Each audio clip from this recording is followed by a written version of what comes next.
Hey guys, we're Mole today. So in today's video, we'll be talking about the All Blacks versus Fiji.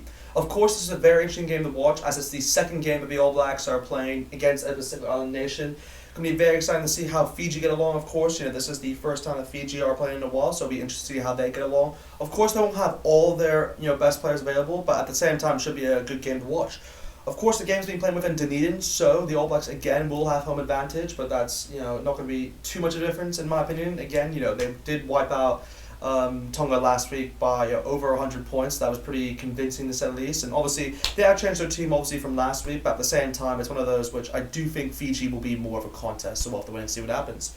But of course, here is the All Blacks lineup. I'll run it by you guys, and I'll tell you what I think about it. And of course, I will give my prediction right afterwards.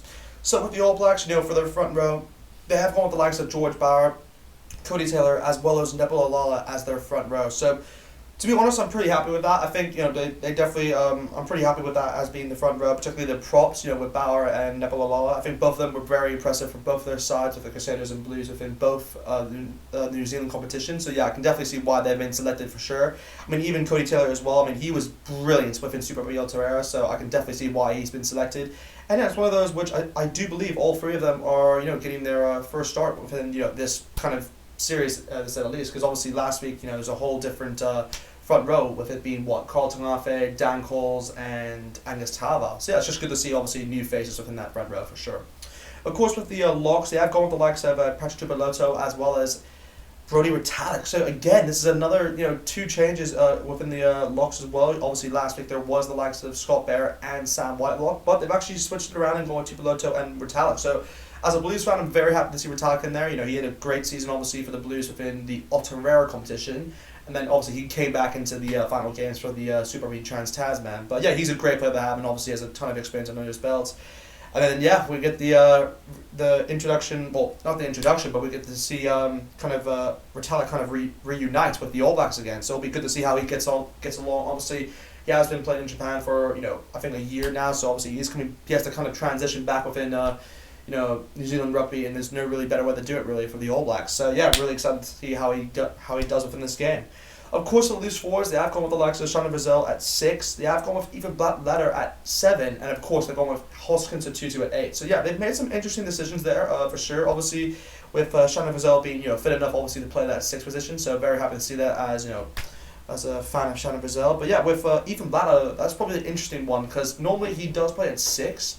He doesn't normally play at 7, but at the same time, I understand why he's been selected there, because he's still injured at this point in time, so obviously it's just unfortunate he's not available to actually play within this game. But at the same time, Ethan Blattletter is a quality player, and he really stood out, you could say, for the Crusaders, particularly within Super Rugby Trans-Tasman. In my opinion, I think he really did well within that competition. But of course, you do the likes of Hoskins and Tutu, who's just a brilliant player, and he's really he's a serious number 8 in the sense, and he really helped the Blues obviously in getting that Super Rugby Trans-Tasman title. So he'll definitely be good to watch, of course, and he's a quality player for the future as well. So anyway, moving on to the back line, of course, for the All Blacks, you do have the likes of Aaron Smith, who's at that number 9 spot, and of course he's the captain as well for this game. So very interesting to see. Obviously, Whitelock would normally be captain for this series, but obviously he's not starting, so I can understand why they've gone to Aaron Smith as the next guy behind him. He's a ton of experience under his belt, and he's been in great form really for the Highlanders. So really just excited to see how he does along within this game.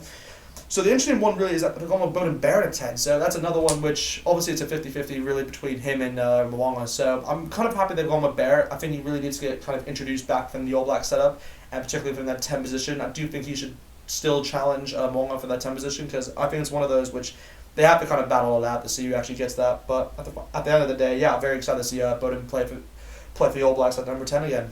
Of course, with these centres, they actually have gone with the likes of David Avili and of course Rick O'Reilly. So it's probably the centre combination which I'm most excited to see actually, because David Avili has been brilliant for the Crusaders within both competitions, and he's just been in sensational form obviously since he's transitioned from the 15 spot towards the 12 spots. It'll be good to see how he does within that one for sure. I mean, even with Rico, he's a speedster by heart, and he's great within that centre spot as well. And obviously, they should do pretty well to combine together. So really looking forward to see how those two play together, because to be perfectly honest, that could be the All Black pairing for the future. If so, you never know. We'll see what happens. But of course, there is a lot of injuries within that area as well, so there might be a bit of replacements. But anyway, moving on to the winners, of course, with the winners, they have gone the likes of George Bridge at 11, and of course Simon Reese at 14. So again, pretty decent winners to say the least, and of course both from the Crusaders, and both have been pretty, both are pretty. Have they been in good form? Yeah, I mean, Simon Reese has been in sensational form. I wouldn't say George Bridges has been in the best of form, to be perfectly honest. Like, he's been in better form, I'd say. I'd say 2 years ago, to be more frank. But at the same time, he is still a great player to have, and obviously he's a very consistent player to have within the squad. So I can definitely see why he's been selected for sure. Of course, with the last position, they had gone with the likes of Jordy Barrett at 15. So yeah, again, very happy to see him included within this one for sure. Jordy Barrett is a great player to have, and obviously he gives you that long range kicking, which is what I love the most about him. He gives you that option, and of course he's very good early within the air as well. So he'll be able to catch those high balls and obviously kind of find gaps within the defense for sure. Yeah, anyway, that's kind of about the squad. Just very happy to see that. Of course, they are playing within Dunedin, like I said, so they will have home advantage. But at the same time, it'll be very interesting to see how they go along. I mean, with their bench, of course, they have gone with the likes of Dan Coles at 16. Ethan Negru gets his debut, hopefully off the bench at 17. They have gone with the likes of Tyrell Lomax at 18. Samuel Whitelock on the bench at 19. Luke Jacobson at 20, which is an interesting one because I would have thought they would have gone with Kira, but at the same time, Luke Jacobson was in great form within that last game, so I can understand why they've gone with him ahead of Akira, if that makes sense. But they have gone with the likes of Finley Christie on the bench, so that's interesting to see. Of course, with Brad Weber being slightly injured, so I can understand that one. And of course, Damien McKenzie and Will Jordan. So overall pretty happy with that reserve bench. But yeah.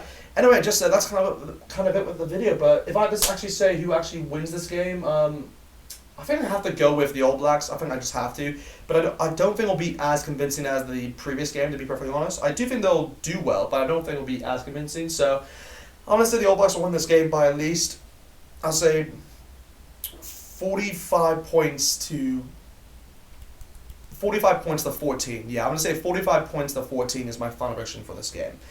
Yeah, anyway, just hope you guys enjoyed. Definitely like, comment, subscribe, and I'll see you guys next time.